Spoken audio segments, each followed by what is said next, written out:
السلام عليكم ورحمة الله وبركاته. النهاردة في الحلقة هتتعلم معانا تعبير وهو ازاي تاخد قرارك الصح او ازاي تختار الاختيار الصح. ومعناها كده how to make the right choice in your life.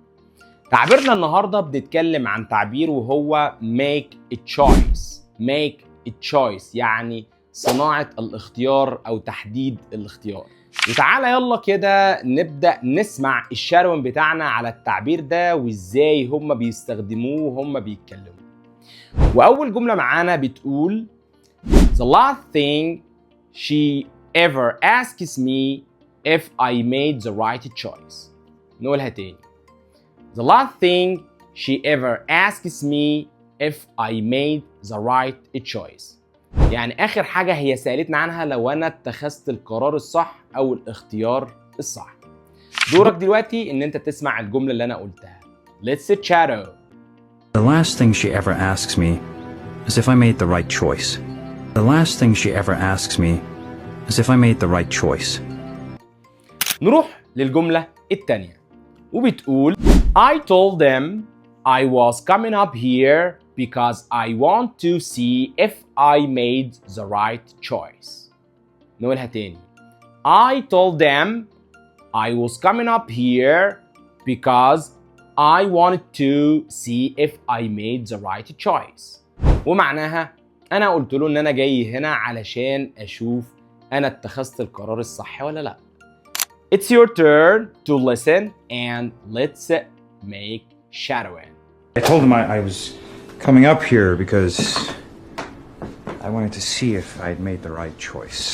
I told him I was coming up here because I wanted to see if I'd made the right choice.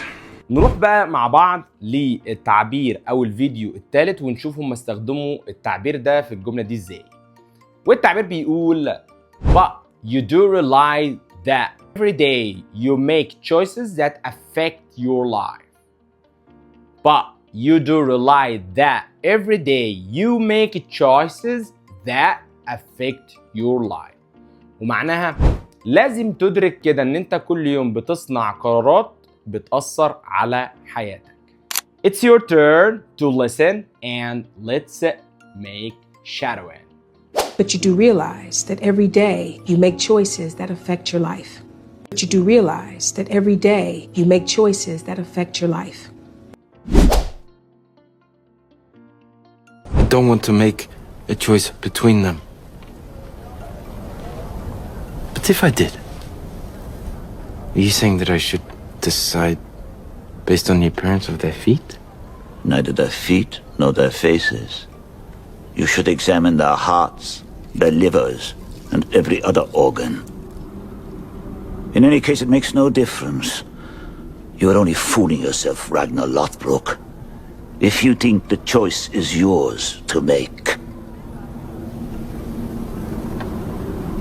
ويبقى كده احنا وصلنا لنهاية الفيديو، ولو عجبك الفيديو ما تنساش اللايك والكومنت، واشوفكم ان شاء الله في فيديو جديد. سلام.